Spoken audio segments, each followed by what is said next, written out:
Making sure I step inside the octagon June 29th, knowing that I am standing on my own 2 feet, looking at a man who doesn't deserve it as much as I deserve it, who hasn't earned it as much as I ever. He cannot hold a candle to my preparation and the hours that I have put in over the last 16 years. Because Christians have a tough time being bold. Was Jesus behind the scenes? People were talking about this guy everywhere. He was out there front and center, being a light, making things happen. But it might be the right path, just not the right time to get to where you're going to go, right? It's not about you. It's not about the season. It's not about your timeline. It's about God's timeline. Today I had Michael Chandler on the podcast, and this dude is at the top of his game in UFC, and he actually dropped the bomb many fans have been waiting for about when he's going to finally fight Conor McGregor, and he did it here on this show before it was ever publicly announced, so that was super cool to be a part of. But not only that, I mean, I got to know him on this show, and this dude is super cool. You know, we talked about faith. We talked about how he's got 5 businesses right now, his real estate investments, how he's trying to utilize his platform and his brand to not only just build more businesses and more wealth, but to help a ton of people along the way. We also talked about just the mindset of successful people. How you do anything is how you do everything. And so he had a really interesting take on that topic with just something as simple as, are you the type of person who puts their shopping cart away, or do you just leave it there? It's really cool to see, and it just helps you see why people are successful, you know, in multiple industries. It's that mindset that changes everything. So you guys are going to want to listen to this, even if maybe you're not a big athlete fan. The whole concept of how you have a winning mindset is going to be huge. So I know you're going to like this interview. Dude, I mean, I'm going to ask you straight up, man. What's up with this deal with McGregor? Dude, it's, yeah, we're finally going to make it happen. June 29th, International Fight Week. You know, that's been the rumor for a long time. You know, that's been what we've looked at. You know, this whole thing started literally 13 months ago to today, basically. Back in February of last year, got a call. Hey, I already know the answer, but are you willing? You want to do the Ultimate Fighter and fight Conor later? Absolutely. So we did the Ultimate Fighter. I don't know if you watched that, but it's the reality show where I have my fighters, Conor has his. We are coaching against each other. Yep. I absolutely mollywopped him on the show, so that was good. Yep. So you already won. I'm already in his head, you know. Yeah. But then also, we were supposed to fight. It was possibly going to be in the fall of 23. Then maybe December, didn't happen. Then maybe UFC 300, that hasn't happened. A lot of stuff going on behind the scenes, and obviously, if you follow the UFC or even huge fans of the UFC, they kind of understand it, but they don't understand what happens behind the scenes. There's been just so much stuff going on behind the scenes. Yeah. Red tape, things that we got to work through, things that take time, things that just, it's been a very interesting season for me, but June 29th, it all goes down. We finally get to put an exclamation point on this rivalry we got. Yeah. I don't know when this is going to release. I'm sure you guys already know about it, but in my mind, you heard it here first. Yeah, there you go. Exactly. But, I mean, talk about that though. Like, you know, it's weird because I was an ex-athlete, you know, baseball player. And, you know, you got your craft, your sport, which is like what your main focus is.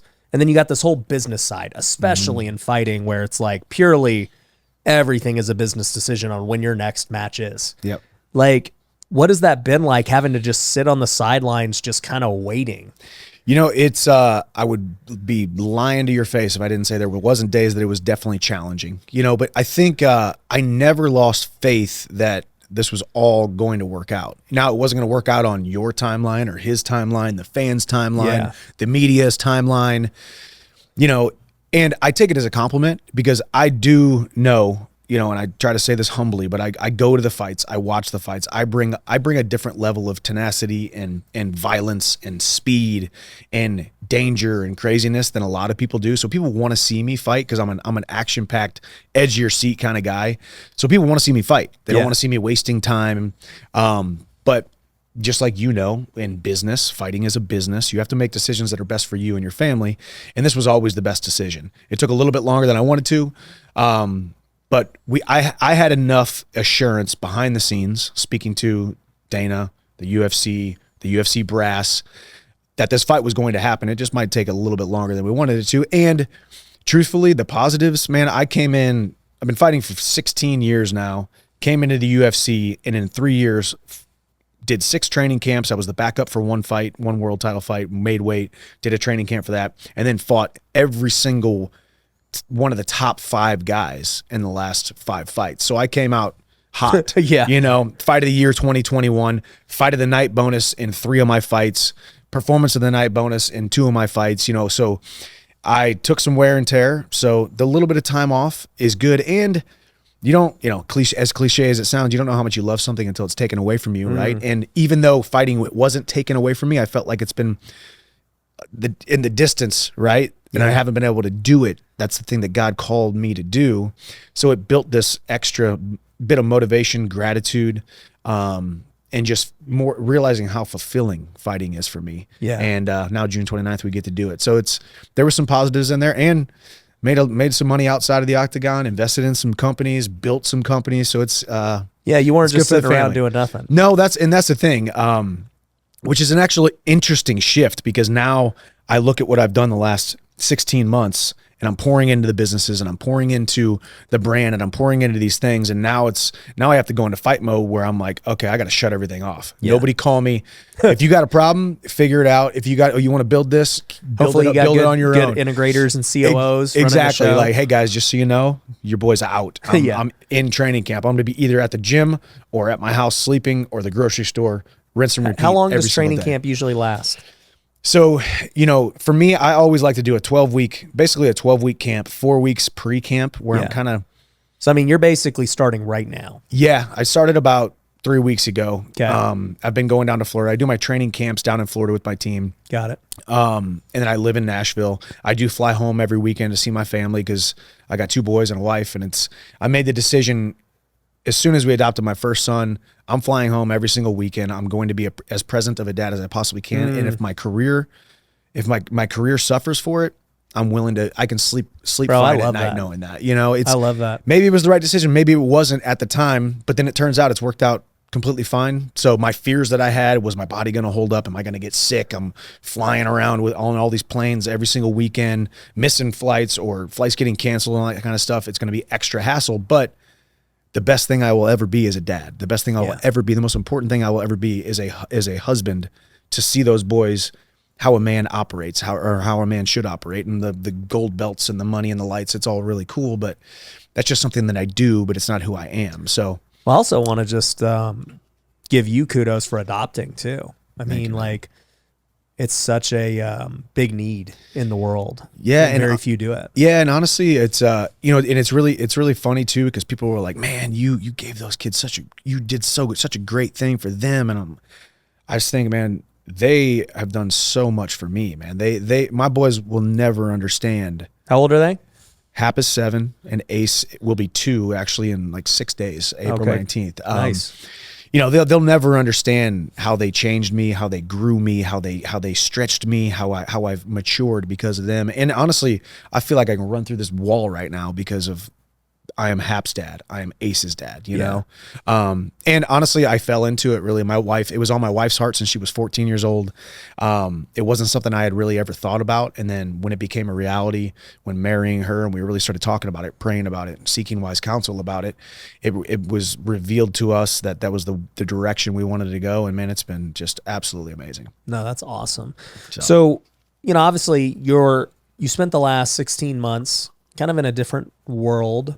You know, you're not doing your craft after doing it for 15 years straight, and you're kind of focusing on business and life and being a dad and all of these things. What would you say has been the biggest takeaway? I mean, obviously, like you mentioned before, once it's taken away from you, it makes you realize how much you love the thing. But what else did you learn during that time? You know, I think because I preach it, man. I preach patience. I preach it's not that people don't do the right things, is that they don't do the right things for long enough. And just because you want it right now doesn't mean it's God's plan right now, or it's the right season for you right now, or you are even mature enough to be able to capture to the full extent of the blessing that you're asking for right now. You might want something right now, but maybe you're not ready, right? Yeah. And I preach that because I know, and that was my first phone call when I spoke to Dana. And he's like, dude, I don't know what you're saying to my people, but my people freaking love you. I just got off the phone with Hunter Campbell. He hung up on me and called Hunter and then called me back and said, hey, I just told Hunter to give you whatever the F I needed to give you to get you over to the UFC. Nobody's going to match our offer, all these different things.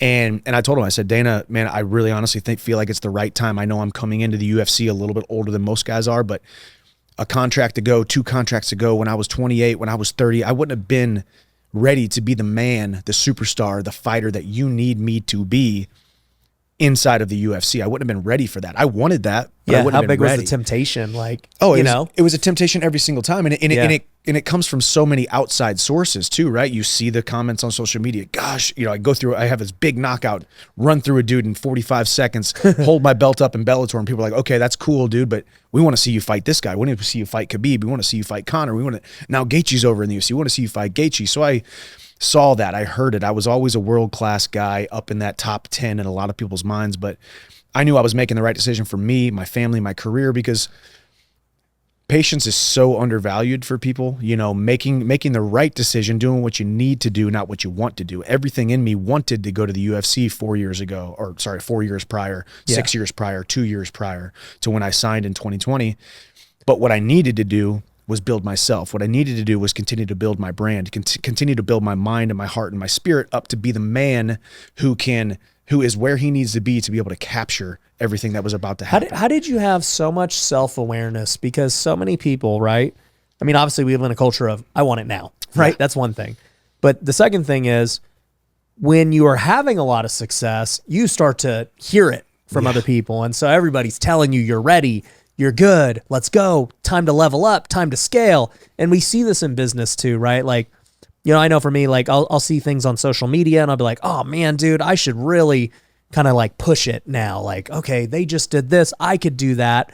And then at the end of the day, I got to have the self-awareness to say, no, dude, like they're on a different path than I'm on. Mm-hmm. And I'm going to stay true to the path that I've been on. I don't need to like go speak on all these stages. I don't need to go start this new thing. I don't need to go buy this or have that car or whatever. Like, I need to just stay true to the path that God's put me on, be obedient to that, and then I'll let the rest play out the way it's supposed to be. But it takes like such a tremendous amount of self-awareness and not getting shiny object syndrome to do that. How did you have that at such a high level? Man, I think I will say I thought about this when I was 22 years old, as I was transitioning from college wrestling. I took the straps off the last time at the arena in Mizzou, took 5th, became an All-American at Mizzou, and I knew I was moving into fighting. And I knew from that moment, I thought, I know what people think about fighters. Or if you walked into a room with a fighter, you're like, okay, I got these preconceived notions, right? My wife had them whenever we first got together. It took me 2 years of courting her because she's like, I don't want to be with a fighter. He's probably got this, and this going on in his mind, in his body, and I always wanted to change the view and change the perception of what a fighter is. I want people to leave an interaction with me and think, dang, man, I didn't know a fighter would be so fill in the blank. I didn't know a fighter could be so full of joy, so full of love, so full of compassion, so interesting to talk to, so not intelligent. Crazy. Yeah, not, and as the sport has continued to evolve, you see it more and more. I mean, I have a college degree. I'm a college educated guy who could have went into the workforce, and I could be doing what you're doing and partnering with you, and we could have been doing it the last 15 years, but it was just hand-to-hand combat was what I was called to, and it's where I feel most alive and where I'm fulfilling my passion, right? But then comparison is the thief of joy, because you think about me and Bellator, and I really was in relative obscurity. I promise you, I was training harder than all the guys in the UFC. I deserved it just as much as all of those guys. I was putting in the work, living a championship lifestyle. Put it this way, I was fighting a guy that I could have one hand tied behind my back and go out there and finish him in the first round. And I was training for him just as hard, just as diligently, just as disciplined, just as over the top as when I'm preparing to compete against Conor McGregor, when I was competing against Charles Oliveira for the world title, when I was preparing for fighting Justin Gaethje, one of the top guys in the world, Dustin Poirier, all these guys. I never, ever cut a corner. So I deserved it. So knowing that you deserve it, knowing that you're doing the right thing, knowing that you're a man who deserves that type of platform, that type of success, but knowing that it's not the right time, it was definitely a weaving in and out of riding that fine line but really all I was doing was just adding layers to my human. I was adding layers to who I am to be able to be where I was going to be eventually, sitting right here. How big of a deal do you think faith plays into that? Because I mean, you're talking about faith a lot, and just having faith that, God's going to tell me when the right time is. Mm-hmm. The right opportunity, it'll become crystal clear to me that this is the time. That Yes, that is something, it starts with humility. Part of what we've talked about, it's all humility, making sure you don't.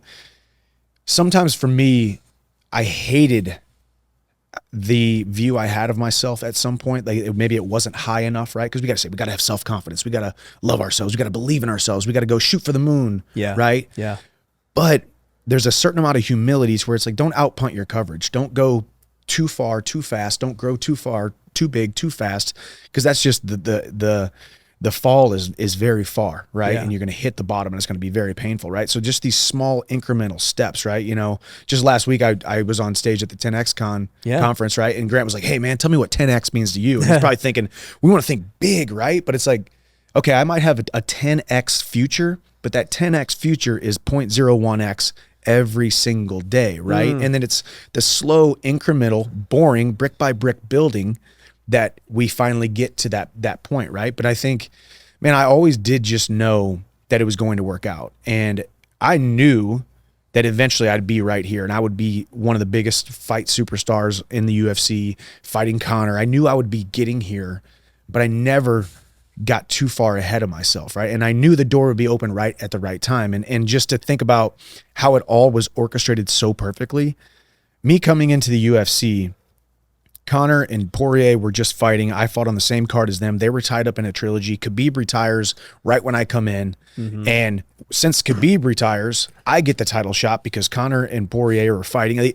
You could not have scripted it any better. If you would have told people, hey, this crazy set of circumstances was going to happen and Michael Chandler's going to be in the position to fight for the world title after his first fight into the UFC, his second fight in the UFC, I'm the fastest guy to ever come into the UFC and get a title shot. And one of the biggest free agent signings in the sport of mixed martial arts. All of that happened because the door opened at the right time. And I didn't try to force it open. I didn't try to kick it open. I didn't try to pick the lock. I didn't try to hit it with a sledgehammer because I probably could have. I could have forced my way in, but it never felt right. And then all of a sudden, when that door opened, it opened so beautifully and so perfectly and so ridiculously God-ordained organically that it was just, it blows your mind, man. It's just the patience of knowing that the hard work will pay off, but you just have to still be continuing to diligently seek it and never, ever sacrifice exactly who you know that you're supposed to be. Because people will put you in a box and say, hey, well, a fighter is this, and they talk like this, and they dress like this, and they act like this, and they engage in things like this. And I thought, no, man, that might be what you think a fighter is, but I'm just Michael Chandler, and I am me. And I'm not trying to be anybody else but the best version of myself. Yeah, let's talk about that because, like we said, fighting is a business at the end of the day. And part of the business is marketing. And so these things that I kind of hear you talking about are marketing different things, right? Like Conor McGregor. I mean, look at how big of a marketer he is. This guy's antics are crazy. Who knows what he's going to be doing the next I know. few months. Trust me, I know. To really get in your head and to promote and do everything else. And so, and I think about Jake Paul. We were talking about him before this. Like, man, dude, not the best fighter, but man, what a great marketer.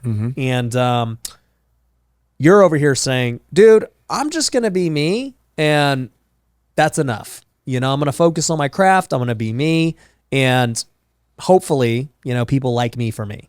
And how would you say that that's like, I guess, how do you balance all of that knowing that, man, dude, I do have to go market and like really bring hype to this thing? Well, let's do an exercise, right? You know marketing, you know building, you know growing, if you looked at me like a stock and you say, okay, there's two stocks here. This guy over here is a marketing genius. Yeah. He's got the skills, he's got the fighting, he's got the talk, he's got this, he's got that. Or you got this guy who he fights really hard in a cage, but he's very mundane, a little bit more vanilla, a little bit more like your common man, doesn't have many shiny things about him besides just little brick by brick boring work. Yeah. If you looked at it like a stock, which stock is going to rise, you're probably going to bet on the one that's got the marketing and all of that, right? The it factor. The it factor, right? But what if I told you me being exactly that way and exactly how I was the reason I am in this position right now? Getting that phone call saying, hey, you are going to be on The Ultimate Fighter because what that is, the product that you are, the stock that you are, the brand that you are is what needs to be on ESPN for the soccer moms and for the soccer moms kids who are watching, because this is on lineal television, broadcasted around the world.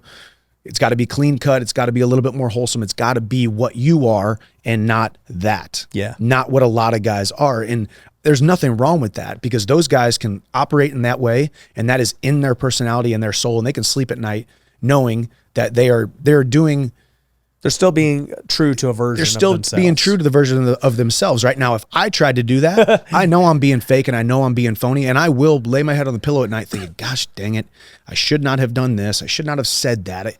And that's fine. That doesn't make me any less manly than them. It doesn't make me any less full of gumption than them. It's just me operating the way that I am. And if you don't like it, and a lot of people don't, that's completely fine. Trust me, I hear the hate and I see it, right?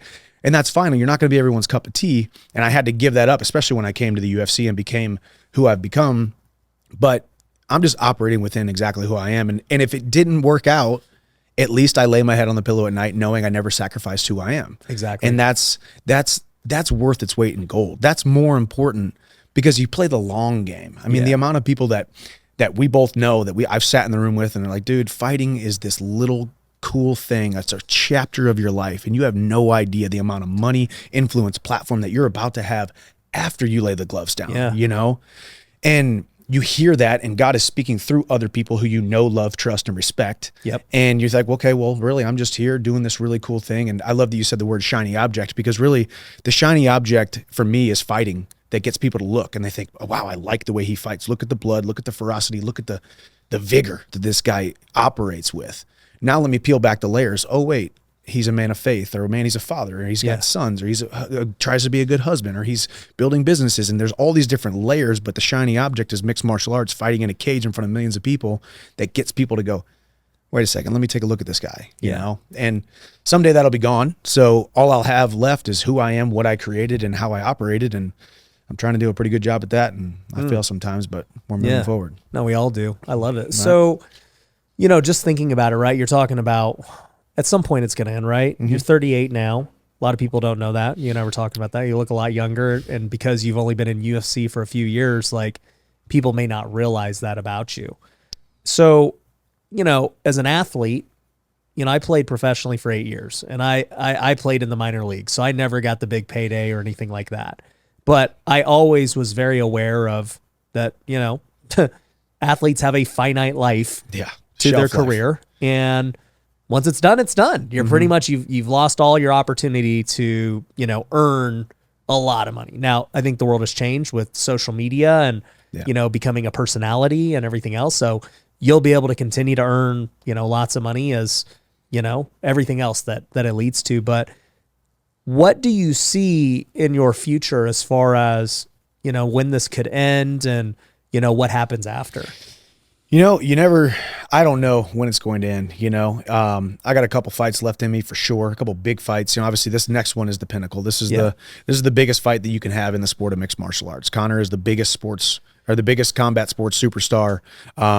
Now he just came out with the Roadhouse movie, right? Yeah. So we got all of that momentum. He's touting it as the greatest comeback in combat sports history. I'm known as the most exciting guy in the UFC.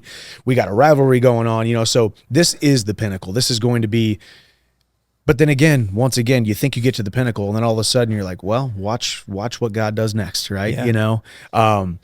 So I got a couple good ones left in me. And then I'm just going to continue to do what I do, except put down the gloves, and my companies will know, and my sponsors will know, hey guys, I'm no longer fighting, but hey, now I can go head first into Hiatus Tequila, head first into Cram Nutrition, head first into our Walk-On Fitness app, Speed Fitness, and head first into these things. And I'm sure there will be numerous more that are going to be added to the portfolio and the business side of the business side of things that we can just do and build and grow and exit and then build again and grow. Yeah. I would love to continue to stay on the microphone, stay in the public eye, write, speak, because I really do get so much joy and fulfillment out of being able to speak, and people hear and they love it, right? Yeah, you're easily the most articulated fighter that I've seen. Like, you know, you're clearly thinking deeply and philosophically, and you know, it's like there's very few that are like that. Yeah, and I didn't choose this. I didn't really. I mean, I'm sure I've gotten better in it better at it over the years, right? Yeah. I go back and listen to my interviews with the local newspaper back in Columbia, Missouri, and I'm like, oh man, that's a young little Michael, right? And so you realize what is given to you, to whom much is given, much is required, and for me to not spread my message, for me to not wear my heart on my sleeve, for me to not operate with humility and love and joy and try to reach as many people as possible and give them something. Because in 2024, there's so much going on. There's so much negativity. There's so much tension. Why can't I be one of those guys who's spreading a positive message? And there's moments where I have, my moments of tension, or my moments of, I guess, lack of positivity, but I'm still a fighter and I still doing my thing. And it's a gift that I've been given, and I'm going to use it to the best of my abilities. So you mentioned a few of your businesses. Tell me, like, how did you get started with these? Were they already started and you kind of came on later? Did you start them with an idea? How involved are you? Tell me about that. Yeah. So obviously I've invested in real estate since I got my first real check from fighting. There we go, my guy. Back in the day, dude. I fought my first fight for $500 at Lake of the Ozarks. By the time I paid for my own hotel, gas money, food, and you stuff. were negative. Yeah, I think I lost $33 or something like that. And then I signed with Bellator, and the reason I signed with Bellator was I had a clear path to a world title. You go to the UFC, it's like, hey, you're signed to the UFC. Who knows when you fight for the world title, if you ever do. But Bellator said, hey, you fight these first 2 fights, you prove to us that you're good enough, we'll put you in the tournament. You fight 3 fights in 3 months in the tournament, you win $100,000, and then you fight Eddie Alvarez for the championship. All of that happened. I won the $100,000, won the Bellator tournament, beat Eddie Alvarez, become the world champion within 18 months of my fighting my career. So it was funny. I made $100,000. You're rich now. Oh man, I'm bloated. That's when I realized about taxes. Made $100,000 in that tournament. And then my next fight I fought for like $17,000, So it's like, you're like, dude, yeah, like how does it go down? I don't get it. But with that, I bought a $143,000 house, brand new house here in Las Vegas. Because I was living in Las Vegas. I started my career in Las Vegas. What part of town was it in? South of town on Blue Diamond. Dadgummit, what's that big development out there? Mountain's Edge? Mountain's Edge. Yep. A house in Mountain Edge. Brand new, still had drywall dust in it. Nice. For $143,000. And then I ended up living in that house. Then I ended up renting that house out for 5 years. It was cash flow positive, $600 a month. And then I ended up selling it for double what I paid for it. So that was my first investment, my first real estate investment. And then since then I've bought land. I got a couple different investments right now. I've got a men's treatment facility up in Minnesota. That's commercial property. So I've got kind of the real estate side of things. I started from scratch my own fitness app, my own fitness community. It's called Walk On Fitness. Cool. I was a walk-on at the University of Missouri. It wasn't getting any D1 scholarships. And I thought, man, I'm just going to walk on. And if I ride the bench, if I never get to wrestle, if I end up quitting or end up getting hurt, whatever, I want to at least go to the highest level. And if I fall, I fall. So we call it Walk On Fitness. And it's kind of that lifestyle of, hey, no matter where you're at, you still got more work to do. You start at the bottom and you keep on going.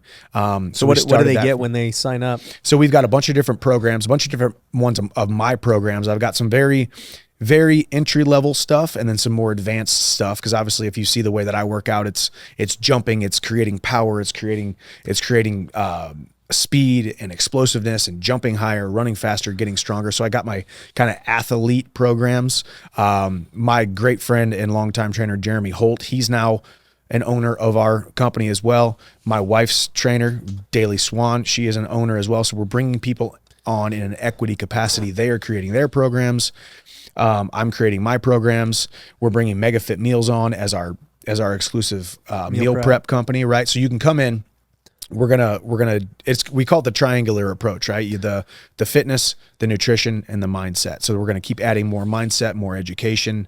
And then obviously you have the training programs, and we got a bunch of different things we're working on from the software side of things to be able to go live and respond to people, talk to people. That's where it's cool. A real fitness community. So we started that from scratch. What's that cost if somebody wants to join? $10 a month, $9.99 a month. Super. So you'll get workouts. access to just your community. Yeah, and we're gonna keep opening it up to where more and more people of the community can also speak to each other, right? And we can respond to messages, and it's going to be a lot more interactive. You know, we were still kind of in the beta phase. Yeah, a tech year ago. is tough. Yeah, you know, so it's we're working on all of that stuff, and just bringing people value. I mean, there's no way that I would be where I am today if it wasn't for how I work out, how much I work out, how much emphasis I put on nutrition, supplementation, my mindset, and all of that. And if we can just put it all in one big community, and then that's a way that we continue to create impact. And then when later on we can do events and all kinds of stuff. I think Walk On Fitness is going to continue to grow into something really, really fruitful, both spiritually and emotionally, and then financially as well. So yeah. And then I'm also I'm a part owner of Speed Fitness. That is a home and commercial piece of fitness equipment. I'm the chief athletic officer for that company. I invested. What does the chief athletic officer do? It's funny, right? Yeah, it's like it was kind of a made up title, but obviously I'm an athlete. Yeah. But kind of the guy who is in charge of the other athletes that we have.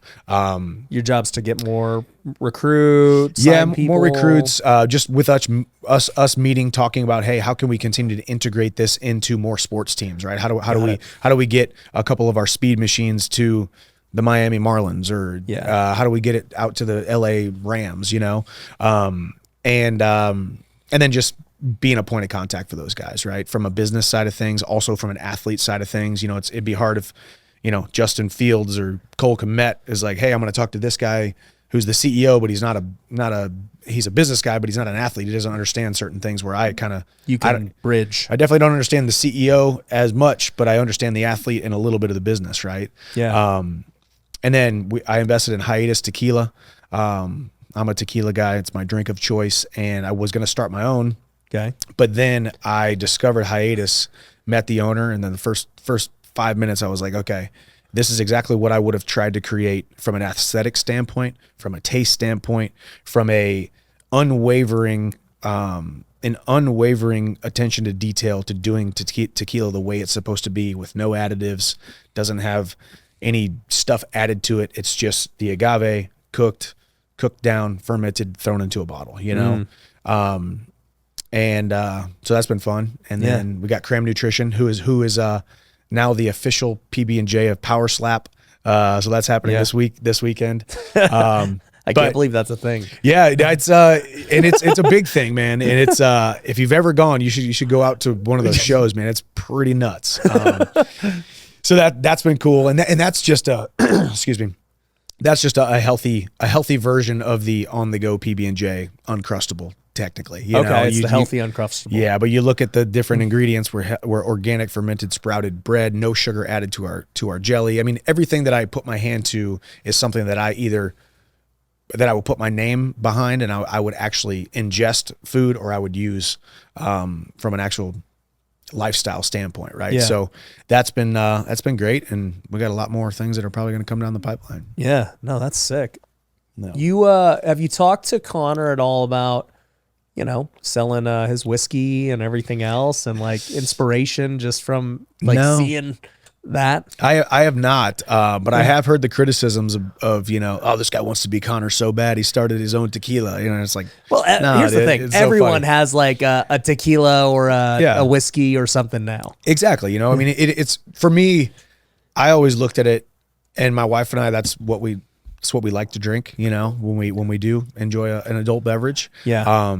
And then once I met the ownership and met the other investors, I was just like, man, this is right where we need to be. So it's we're here in Vegas as well. So we're only distributed in about 8 or 9 states right now, but Las Vegas being one of them. So it's pretty cool, man. Yeah, I'm gonna have to check some out after this. No, but Connor's done a phenomenal job. He's got the Forged Irish Stout as well. He's got his Forged Inn or whatever it is, you know, his pub he's got in Ireland. Maybe I'll go get to visit that sometime soon if we do a world tour with this whole press thing. We'll see. That'll be enemy territory. That should be very interesting. You're gonna wear it. It'll be very interesting. I won't even be able to get a word in because everyone's just going to be screaming at me and booing me. What do you think? Like, you know, obviously, you're going to go beat him up. So that's we already know that's going to happen.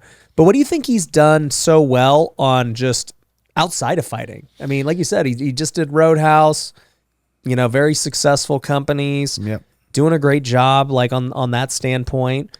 Might have took his eye off the ball with fighting for a little bit, but obviously it seems like he don't really care. He's doing fine. Yeah, I mean, I think he's the epitome of a guy who said, "Hey, fighting has given me a platform, and he fought Floyd Mayweather and made, whatever it was. People say 80 million, 100 million. I mean, he made a lot of money, right? I mean, he could just be sitting around in a mansion right now doing nothing, right? He didn't have to do Proper 12 and then start a stout, and then he's got his title spray and he's got the Forged In and he's doing movies. He didn't have to do all that stuff. Yeah. Right? He's got enough money to not do all that stuff. But, if you have it, why not build it, right? Some people want to live a simple life and be like, hey, I got this bunch of money in the bank and I don't want to do anything forward facing.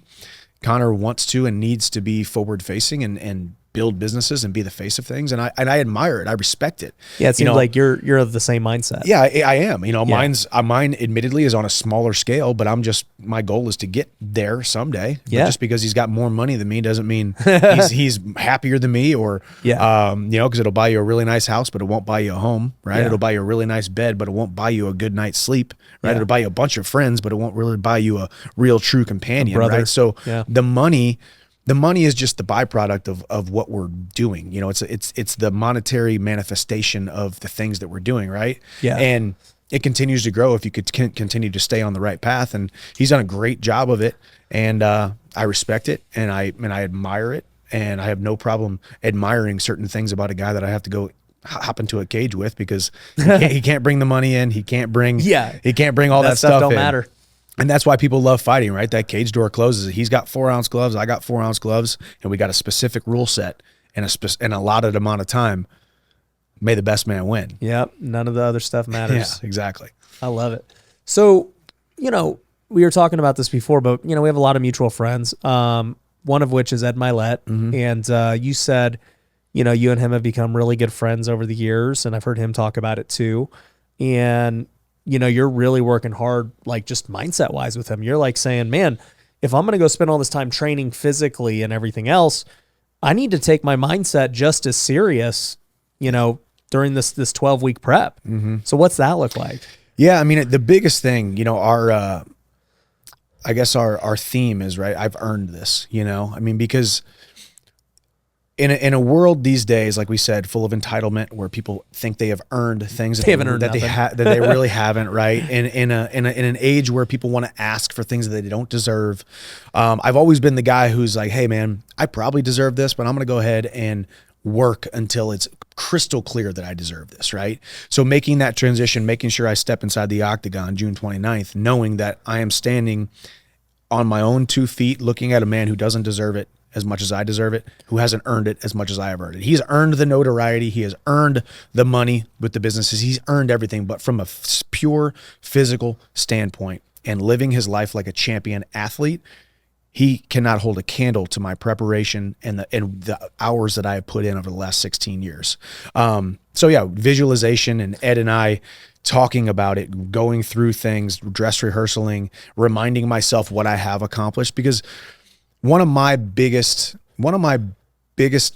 I think, downfalls I have had is because of knowing that I just need to be the hardest worker in the room. Is like, when I accomplish something, it's never a pat on the back. It's never a stop for a second. It's never smell the roses. It's never rest on my laurels.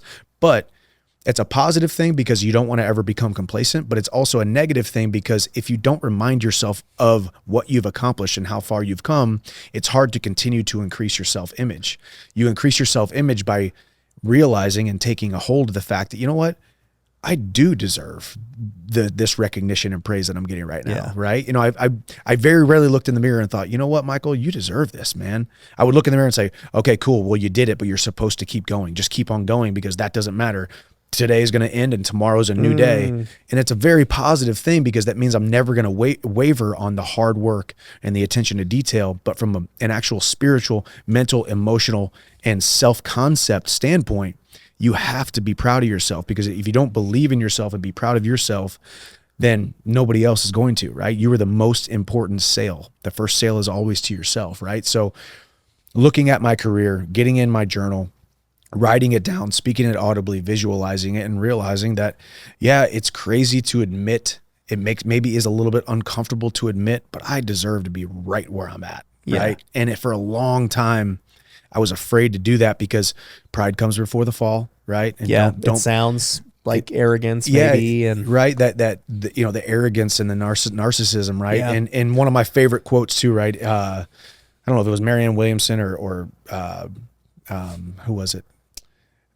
Our biggest fear is not that we are inadequate. Our biggest fear is that we are powerful beyond belief. You know, it's not our light. It's not our darkness. It's our light that most frightens us. There's nothing enlightened about shrinking so that other people don't feel insecure around you. And that was always my biggest fear, right? I never wanted to be the biggest guy in the room because I don't want to make you feel small. I don't want to make you feel intimidated. I don't want to make you feel, I already got these big broad shoulders and these big ears and people can look at me on YouTube. I already got the macho full manifestation of what a gladiator is. I already have that. I already am that, no matter what. This God's calling on my life. So when I do and see you, I want to shrink a little bit and not intimidate you, right? But it's completely okay for me to be exactly who I am and operate, but as long as I operate the way that I'm supposed to operate, you know? Yeah. So what I'm hearing too is like most people don't, well, I would say I struggle with what you just described of like, you know, the deserving it. So there's like, to me, three things, right? Most people start off with imposter syndrome. They're like, you know, they have some success and like, am I supposed to be having success? Like, I don't feel like I'm, this is crazy, dude. I don't deserve this. Right. Then there's like the middle tier, which you describe where it's like, no, like this is what I do, but you know, it's on to the next one. I'm only as good as my next fight. I'm only as good as my next deal, whatever. Right. And then what you describe, what I would say is like, you know, really where we should be. It's like, nah, bro, like I deserve this opportunity. Like I've earned it. I've worked hard. You know, my track record has brought me here. The last 16 years have put me in this position. And this is beautiful. And regardless of the outcome, you know, it's all good. I still deserve to be here, win or lose. Yeah. And honestly, one of the best kind of views of it, I think, is not looking at it like me, looking at it as my testimony, right? Like looking at it, is me playing small, is it noble? No. Is me playing small, is me playing small a bastardization of my blessings and actually it's disobedience, a slap in the face to my creator who created me for great things, right? And to anybody who's listening, I think that if you can start to look at it from a different perspective, look at it from God's view, looking down at you and wanting you to win the race. Yeah. Don't think about you. It's very selfish. It's very ego driven. It's very me centric. Yeah. To think about, well, this makes me feel uncomfortable. Dude, it doesn't matter if it makes you feel uncomfortable. Yeah. If this is your calling and this is your path and this is where you're supposed to be, this is God ordained and this is God's purpose and path for your life. Yeah. It's not about you.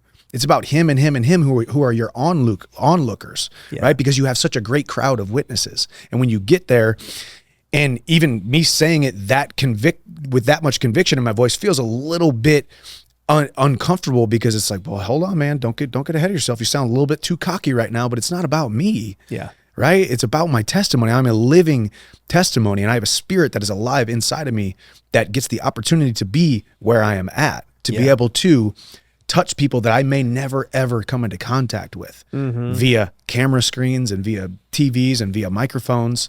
So man, that's the way I've been able to look at it and say, hey, and people aren't going to like you. And there's going to be people like me 15 years ago when I had the mindset that I had who would look at me like the 15-year-old me would look at me today and be like, dude, I do not like the way this guy operates, right? He shouldn't have that much confidence. He shouldn't have that much success. He shouldn't have that much money. He shouldn't be so comfortable in his own skin. He should not do that. That's bad. But that was a messed up mindset. And this is where I am supposed to be, right? And that's the way God has called us to be. You know, I love Zig Ziglar is my favorite speaker of all time, right? And one of the best things he ever said, he's like, the gold and the diamond is reserved for God's people, not the devil's bunch, right? It's like we all have these gifts, right? And it's the people who probably shouldn't have the platform, who probably shouldn't have the success, who probably shouldn't have the mouthpiece, that continue to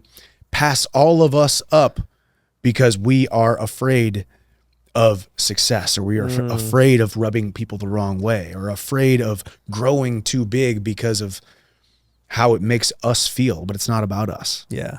Well, I'll tell you, as somebody who is, I've interviewed a lot of the top Christian athletes, and, you know, I've had Tim Tebow on. Derek Carr's a good buddy of mine, and he's been on, and, you know, just growing up in the church and everything else, you know, there's this, you know, whatever, right? I don't even want to say emasculation going on in the world and stuff, even though there is, but like, you know, I think, especially Christians, we have this problem of thinking that, man, like, you know, meek equals weak.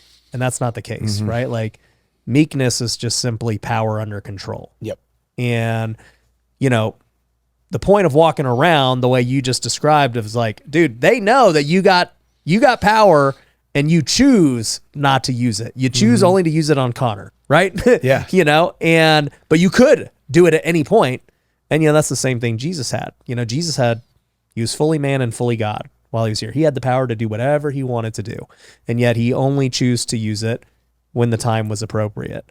And, you know, I just think about all these things because Christians have a tough time being bold. They have a tough time, you know, like dealing with humility. Well, we think we have to be be humble by not, you know, being out there, by being small, by being behind the scenes. When it's like, nah, dude, like, was Jesus behind the scenes? People were talking about this guy everywhere. Yeah. You know, like, he was out there front and center, being a light, making things happen. And yet for some reason we think we're supposed to just be in the shadows. Yeah. Well, and it's funny too, because I'll compare it to kind of my life, and a question that's always gets asked to me. And I picture Jesus, and I think about Jesus in front of the masses, or walking into a social setting, fully knowing that he could make anything happen. Yep. Right. He could completely turn this table upside down. He could completely set this place on fire. He could turn that water into wine. He could do whatever, but he was probably never, ever thinking about it. Right. Because he was never thinking about himself, because he was always thinking about the greater purpose, right? The greater good. And I think about when people will come up to me, and there's always two things that I get asked that are kind of fallacies, right? Number one is, hey man, are your hands really registered weapons? You know, which is really funny, because at some point people always, somebody said that, and it was like, no, my hands aren't registered weapons, but I'm not getting any favors in the court of law. If I do decide to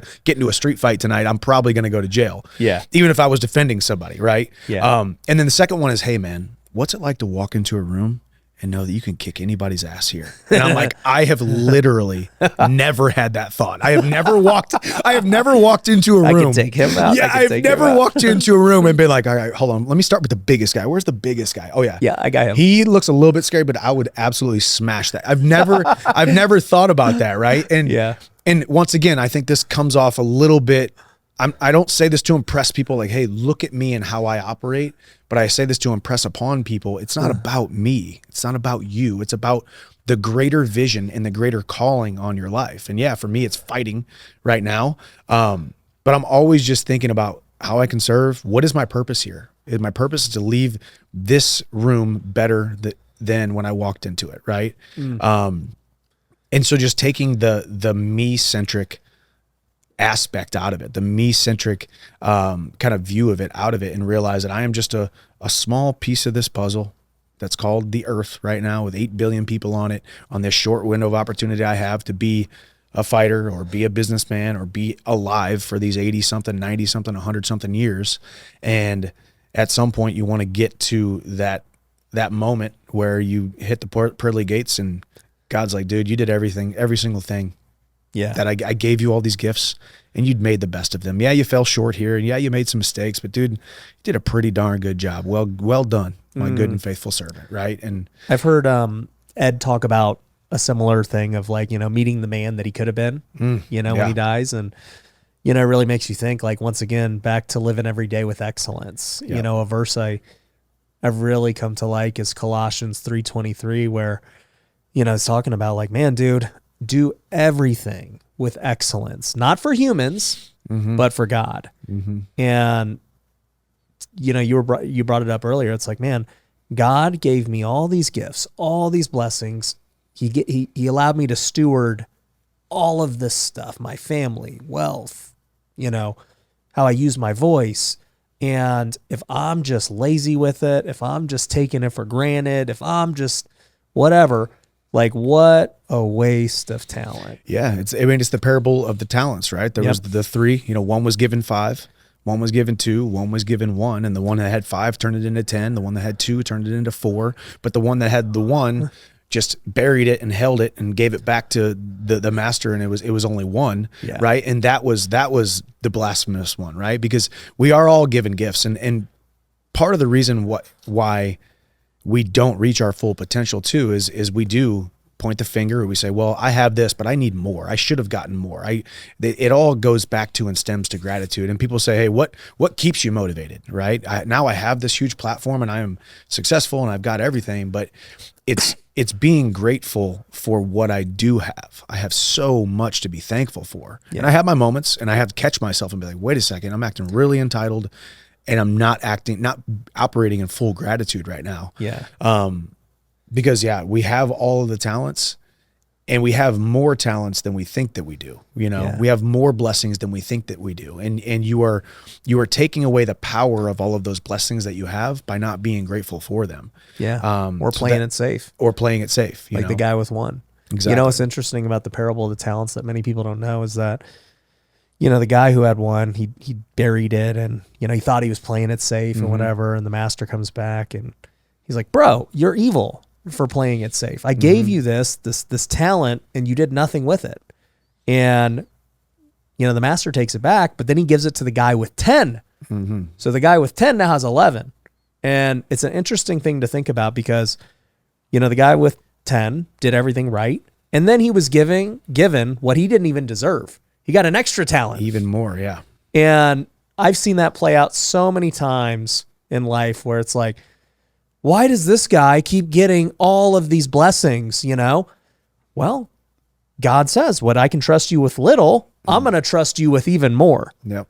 And so it's like, all right, dude, I would guess if that parable were to continue, the guy who had 2 and turned it into 4, guess what? He's going to get a new opportunity now to see what he can do with 4 or 5 and see if he can turn it into 8 or 10. Yeah. Well, because ultimately too, if you look at it, and we're all God's people, right? But if he's looking and seeing what we're doing and how we're operating, it's like, well, he wants to keep on adding more and more blessings onto those who will do more with those blessings, right? And that's calling myself out, right? And that's where I've talked about over this last interview the entire time, talking about, knowing that I was playing it safe, or knowing that I was playing it small, not doing enough, not doing it I was training and doing the right things to the best of my ability, never cutting corners, as disciplined as possible, but never truly believing that I deserved even more. Yeah. Like even more, because it made me feel uncomfortable, right? And that's where the viewers or people at home can think and say, well, hey, it's not about you. It doesn't matter if it makes you feel uncomfortable. All these things will continue to be added to you if you are obedient and disciplined with the things that you have. And you are called, you are commissioned, you are ordered to make more, do more, be more. Yeah. Because it's not about you, right? The more you have on your cart that you're pulling behind you, the more you can throw it off and hand it to other people and bless other people. Yeah. What's crazy is, you talked about how 16 years you've trained, you haven't cut corners, like you're giving it your absolute all. And I can tell you that, like, that no matter what the result is, always will give you just a sense of peace because you're not going to have regret. For me, I didn't reach my goals in baseball. I got drafted by the Oakland A's in 2010, played 3 years with them, got released, bounced around, went to independent baseball teams and all these things for 5 years. So I played 8 years total. I was making $1,200 a month on average, like no money. But I didn't cut corners. I worked hard. It's not like I was out partying, doing stupid crap like some guys would do and wasting my talent. Like I really gave it my all. I trained. I tried new swings. I got coaches. I did everything I could with what I had. And it wasn't enough. And I played 8 years too. Like I gave it a good run. until they told me I couldn't. Yeah. Whereas some people that I know had all the talent in the world. They blew it. They did stupid crap. You know, they had every opportunity in the book. They wasted it. And they definitely have a lot of regret. Mm-hmm. And, you know, I always think back to that because obviously now in hindsight, God had a bigger plan for me. Yep. You know, baseball was just a stepping stone to business and everything else that, you know, I've been able to do now. But the moral of that story is sometimes you're going to do everything right and it's still not enough. Yeah. And even if it's not enough, you still have, you know, two choices to make. You can say, that's not fair. You know, I did everything right. Why did they still get the opportunity over me? Why did they get the raise? Why did they get the deal? Why did they get this? Or you can say, dude, I did everything right. Like, so be it. Yep. You know, it wasn't in the cards. But I'm grateful that I at least gave it my all. Well, yeah, giving it your all, that was the part of the scripture where he says, he who can be trusted in the small things, with the little things, the insignificant things, right? Going through the mud and the muck in the minor leagues, making $1,200 a month, but still doing things with excellence. Yeah. That was the coiling of the spring for the springboard for where you are, right? Similar to what I was saying. It didn't matter if I was fighting the number 150 guy in the world or the number 1 guy in the world. It's the exact same training camp. It's the exact same discipline. It's the exact same attention to detail. I was being trusted in the small things, the small fights, the ones that nobody was ever going to see. So then I could be trusted with this huge fight coming up, fighting against Conor McGregor. 2 completely different ends of the spectrum. This guy down here nobody has ever heard of, or this guy everybody has heard of. And I'm doing the exact same training camp, the exact same attention to detail and excellence, being trusted in that little small thing down there. And maybe I had my moments where I was like, man, I want to get to the next level. I want to get bigger. I want to grow. But it might be the right path, just not the right time to get to where you're going to go, right? It's not about you. It's not about the season. It's not about your timeline. It's about God's timeline. It's not about the doors you want to open. It's about the doors that need to open at the right time. Yeah. Isn't that crazy? Like 16 years of like grinding and doing it right to finally get like the thing. Yeah. Overnight success, man. Overnight success. Overnight success. It was easy. Well, that was what happened when I came to the UFC as well. You know, it's like, this guy came out of nowhere. Yeah, came out of nowhere. It's like, dude, I've been here. You know, I've been here. I've been doing hand-to-hand combat since I was 14 years old. And then 34, I come to the UFC. So it was 20 years of relative obscurity to become that overnight success. And then a couple months later, knockout number 5, Dan Hooker. And then all of a sudden they're talking about me fighting for the title next. And it's like, holy cow, the meteoric rise. And yeah, it was a very fast meteoric rise, but it was the coiling of the spring for 20 years. That was the springboard for that backflip that everybody saw in Abu Dhabi off the top of the cage that turned into where I am now about to fight Conor. Yeah.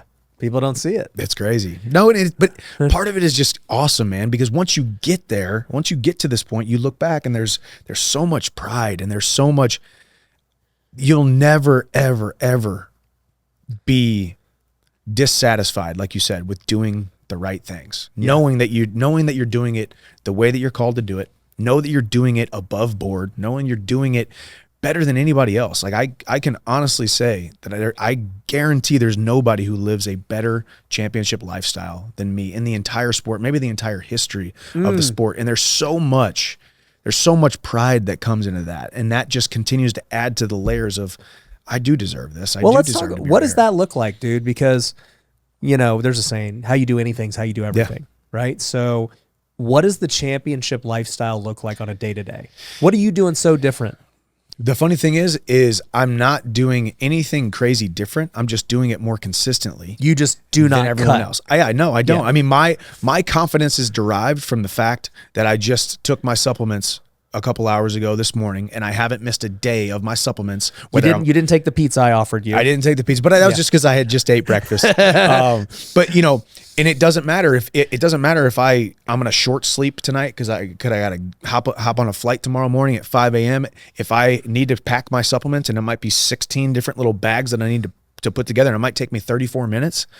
45 minutes of sitting there and my back starts to ache. It doesn't matter. I'm doing what I was called to do. And flexing this little bitty discipline. If I can be trusted in this little bitty thing, then I'll be trusted inside the octagon against Conor when the whole world is watching. Yeah. Right. And it's the ice bath that I don't want to do, that I'm going to do. It's it's not doing anything crazy different. It's just doing what I need to do and never, ever wavering from doing what I need to do. When other people say, hey, listen, if I missed my supplements this morning, no big deal. It ain't really going to change whether or not I knock Conor out in 11 weeks. It doesn't. Yeah. Physically.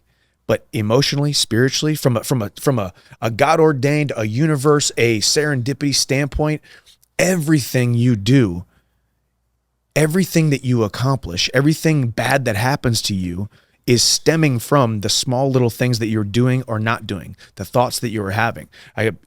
Case in point, I believe, and this is something I stand firm on, there are two types of people in this world: the people that put their shopping carts away and the people that don't. All right. And those that put their shopping carts away are vastly more successful than the ones that don't. The people who litter, the people who leave a hotel room a mess because they're like, well, the cleaning lady will clean it. Like there's little things where it's like, yeah, she's getting paid to do it, but it doesn't mean I have to be an absolute pig. Yeah. Like it's these little bitty things. And these are just my little things that I do. You probably have your things that you do. Yeah. That I'm like, well, I don't really do that. So that doesn't mean I'm not going to be successful. It's kind of these little 10 commandments of things that I do. Right. Right. The shopping carts, or like not leaving a hotel room a mess, or these and things, honestly, I think that it's not necessarily the little thing that we're talking about, whether it's the shopping cart or the cold plunge or whatever. I'm a big cold plunge hater, by the way. That's all right. I just think people are just a little. Unfortunately, they've taken away the excitement of it because there's so many people are doing it. Well, and they just kind of think they've conquered the world because they cold plunged, and that's the only thing they did. Yeah. Exactly. So I just have a negative taste with them. But no, what I think though is the main thing is that we have these things that are non-negotiables in our life, and it does not matter what is going on in our life, we're going to always do it. Yep. Right. So like for me, as an athlete, I've always worked out. There's never been more than a week, and a week was always strategic of just an off week of rest that I wasn't going to work out. I've never woken up in the morning in literally the last 10 years and thought to myself, I don't know if I want to do it today. Like it was just, I wake up and I'm already just like my body's doing it. Yep. Right. My morning routine hasn't changed in 8 years.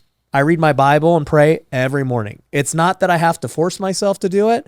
It's not that, it's just this big deal. I'm not saying it is it's just, I do it.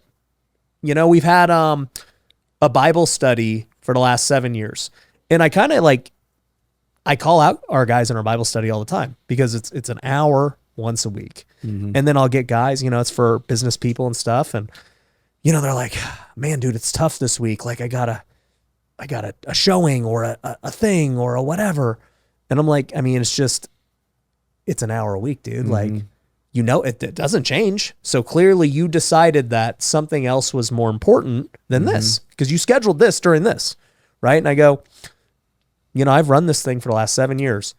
I've never once missed it if I've been in town. If I've been in town, I've never missed it. Now there are times where if I'm on vacation or whatever, and obviously I'm not here, but I've never once scheduled something there that whatever, right? And I've had many famous people, say, dude, can we film at this time and this? And I'm like, no.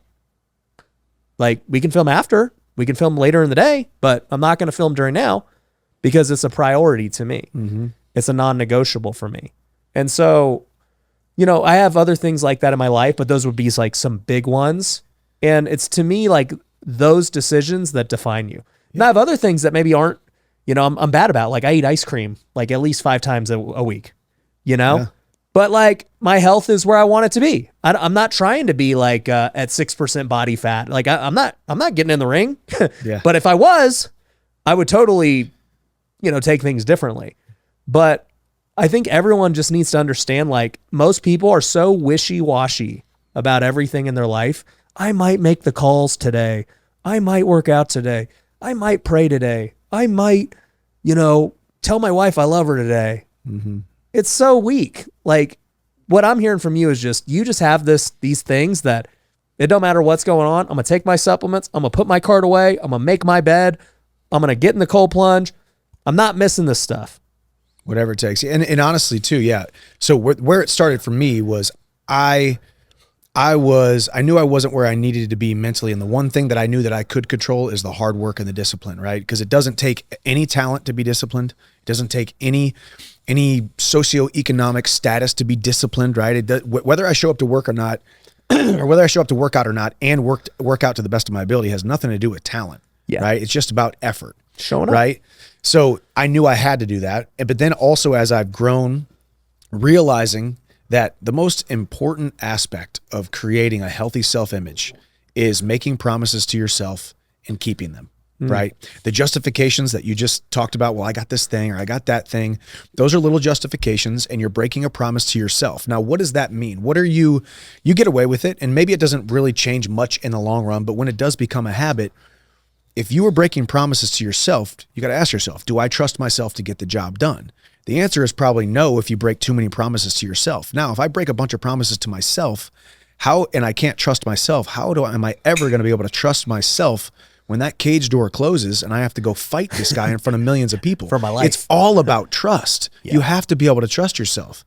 So it's unwavering. And once again, I'm not a big ice cream guy. You're an ice cream guy, right? Or maybe, whatever it might be. I'm a cold plunge guy. You're not a cold plunge guy. But you wake up every morning, you read your Bible. I do not do that. I do not wake up every morning and read my Bible, right?